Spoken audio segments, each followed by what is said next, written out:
하늘이 조선 팔도를 우리에게 주었으니 조선의 술과 고기는 모두 우리 것이다.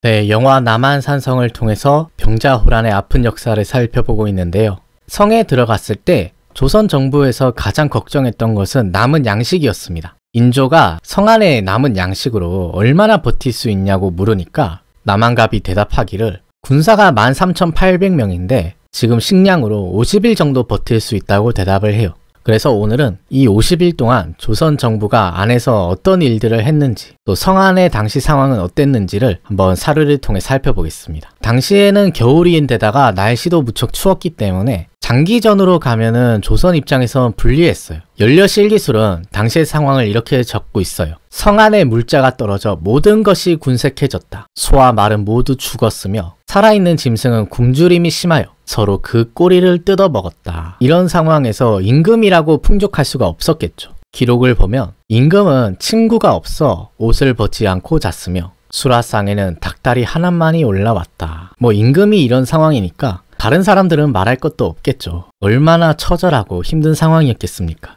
당시에 가장 고통받는 것은 역시 성첩을 지키는 군사들이었는데요.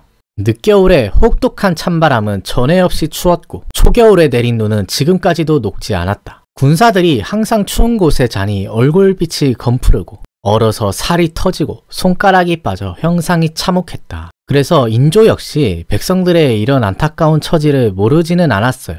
인조가 백성들에 대해서 이렇게 말을 해요. 너희들이 이 혹한 속에서 어려움을 함께하며 얇은 옷에 떨고 거친 밥으로 굶주리며 추위에 알몸을 드러낸 채 성을 지키고 있음을 생각하면 마음이 아파서 온몸을 바늘로 찌르는 듯이 아프다. 이런 상황이 오지 않게끔 했어야 하는 게 자신의 책임일 텐데 인조가 그 백성들의 고통을 보면서 과연 어떤 생각을 했었을까? 많이 신경 쓰고 있었다는 점이 느껴지기도 하는데요. 예를 들어 하루는 비가 내렸는데 그 엄동설안에 비까지 젖었으니까 얼마나 춥겠어요. 근데 비가 안 그치니까 인조가 하늘에다가 제발 비를 멈춰 주십시오. 우리 백성을 살려주십시오 하면서 제를 지내요. 그때 인조가 이렇게 말을 했다고 해요. 이 고립된 성에 들어와서 믿는 것은 오직 하늘뿐인데 찬 비가 갑자기 내려 모두 흠뻑 젖었으니 끝내는 반드시 얼어 죽고 말 것입니다. 그러면서 또 하는 말이 이 한 몸이야 죽어도 애석하지 않지만 저 신료들과 백성들이 하늘에 무슨 죄가 있겠습니까? 조금이라도 나를 계계하여 우리 백성을 살려주십시오. 인조는 한편으로는 이렇게 하늘에 제를 지내기도 하고요. 실제로 군사들의 추위를 막기 위해서 성첩을 지키는 군사들에게 가마니를 나눠주도록 합니다. 영화에서도 백성들이 깔고 덮을 수 있도록 빈 가마니를 나눠주는 장면이 연출이 되었는데요. 그 가마니를 나눠주라고 했던 사람은 임금이었다고 해요. 근데 그 가마니를 나눠준 것까지는 좋은데 얼마 지나지 않아서 그 가마니를 다시 걷어서 말먹이로 쓰기 시작합니다. 승정원 일기를 보면 비변사에서 이렇게 건의를 했어요. 근래 날씨가 포근해져서 군사들이 동상에 걸리는 일은 그리 위급한 일은 아니옵니다. 그러나 말이 굶어 죽는 것은 몹시 우려되오니 빈 가마니를 쌓아놓고 말먹이로 쓰도록 하시옵소서. 이제 날씨가 다시 포근해졌다고 해서 그 가마니를 말먹이로 쓰자고 하는 거예요. 이에 대해서 인조는 어떻게 반응을 했을까요? 놀랍게도 인조가 별 논의도 하지 않고 그냥 허락을 해줍니다. 이 장면이 그대로 영화에 연출이 되었었죠. 근데 과연 신하들의 말대로 이 당시 날씨가 포근했냐? 그렇지 않습니다. 당시에 음력 1월이니까 얼마나 추웠겠어요. 날씨가 너무 추워서 얼어 죽는 사람이 많이 나왔다고 해요. 이런 상황에서 과연 가마니를 말먹이로 쓰는 게 맞는 건지, 이렇게 성 안에 물자도 없고 너무 열악한 상황이니까 조정에서는 청나라 쪽에 사람을 보내서 협상으로 이 문제를 풀려고 시도를 합니다. 적진에 사람을 보내게 되는데요. 조정에서 이기남에게 소 2마리와 술 10병을 가지고 가서 적을 대접하게 하였는데 적이 무례한 말을 많이 하므로 선물을 도로 가지고 왔다. 이 장면도 영화에서 연출이 되었는데 당시 적장이 그 선물을 가져온 조선 사신한테 이렇게 말을 했다고 해요. 우리 군중에서는 날마다 소를 잡고 술을 마시며 보배가 산처럼 쌓여 있다. 그러니 이런 것을 어디에 쓰겠느냐. 우리는 이런 거 차고 넘친다. 그러면서 또 이렇게 말을 했다고 해요. 하늘이 조선 팔도를 우리에게 주었으니 조선의 술과 고기는 모두 우리 것이다.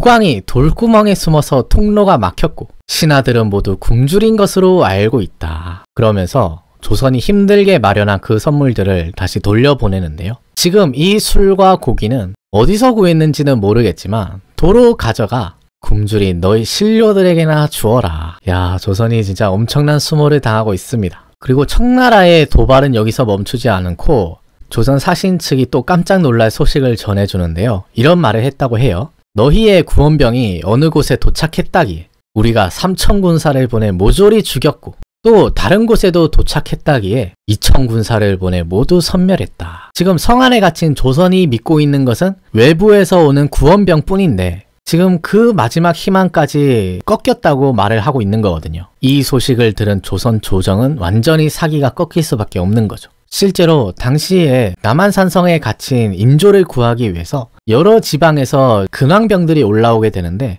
이게 뭐 갑작스럽게 차출이 된 데다가 뭔가 지휘체계도 엉망이고 잘 훈련된 병사도 아니다 보니까 그 청나라 정예의 부대를 이길 수가 없는 거예요. 근황병들의 패전 소식이 조선 정부에 전해지게 됩니다. 그리고 또 근황병도 패전을 한 데다가 남한산성에서도 패전을 기록하게 되는데요. 당시의 상황을 실록은 이렇게 전하고 있습니다. 이날 북문 밖으로 출병하여 평지에 진을 쳤다. 날이 저물 무렵 채찰사 김유가 성 위에서 지휘하며 군사들을 성 안으로 들어오게 했는데 그때 갑자기 적이 뒤에서 기습하여 사상자가 매우 많았다. 뭐 다른 연려실 기술이나 병자록 같은 기록에서는 이 전투 패배 원인이 바로 김유의 무능함, 무리한 출전 때문이라고 지적하고 있어요. 기록엔 이렇게 되어 있습니다. 김유가 정예군을 보내 적을 무찌르도록 하니 4명의 장수가 모두 그 계책은 불가하다고 역설했다. 그런데 김유는 듣지 않고 깃발을 휘두르며 진군할 것을 명하고 산 아래로 진격하지 않는 자들을 참수하게 했다.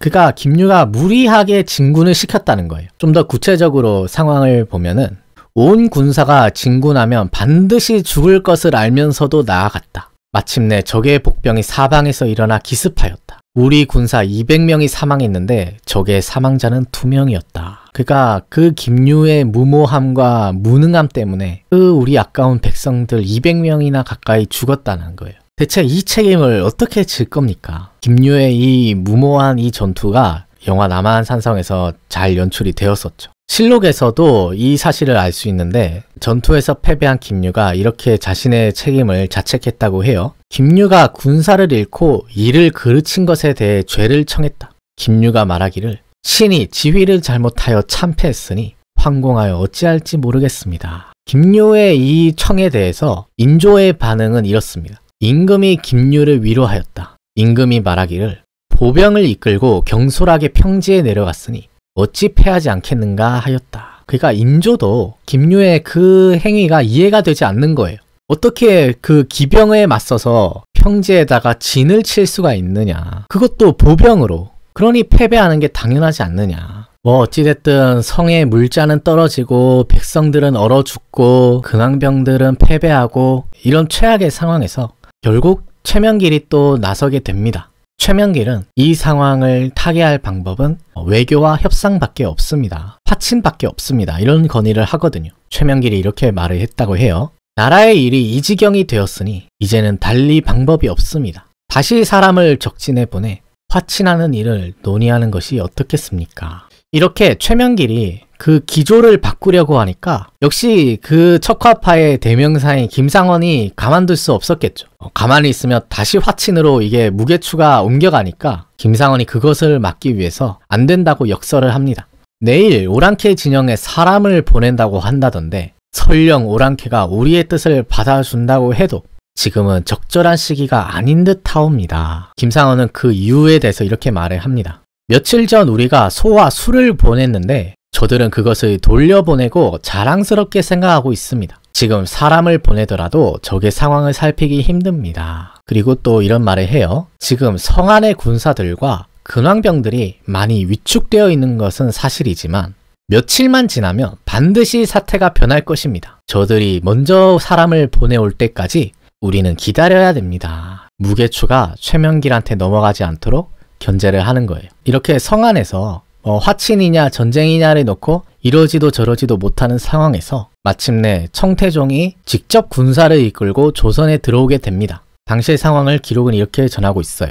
12월 29일 청나라 칸이 직접 대군을 거느리고 서울에 당도하였다. 놈들은 깃발을 휘날리고 칼날을 번뜩이며 풍악을 울리고 노래를 부르고 춤을 췄다. 청태종이 직접 이제 서울까지 온 거죠. 그리고 조정에서도 청나라 칸이 온 사실을 알게 되는데요. 기록은 이렇게 전합니다. 청나라 칸이 모든 군사를 소집하여 탄천에 진을 쳤는데 30만 대군이라 일컬었다. 물론 학자들은 이 30만이라는 숫자를 믿지는 않고요. 어느 정도 과장이 된 숫자로 보고 있습니다. 이렇게 청나라 황제가 직접 온 상황에서 조선은 더 이상 시간을 지체해서는 안 됐습니다. 그래서 최명길이 다시 한번 나서서 더 강하게 청을 하게 되는데요. 최명길이 이렇게 말을 합니다. 칸이 만약 모든 군사를 거느리고 왔다면 분명 쉽게 군사를 되돌리지 않을 것입니다. 우리 병력으로는 결단코 대적하기 어렵습니다. 군사력은 상대도 안 되는 상황이다. 그러니 화친밖에 없다라고 주장을 하는데요.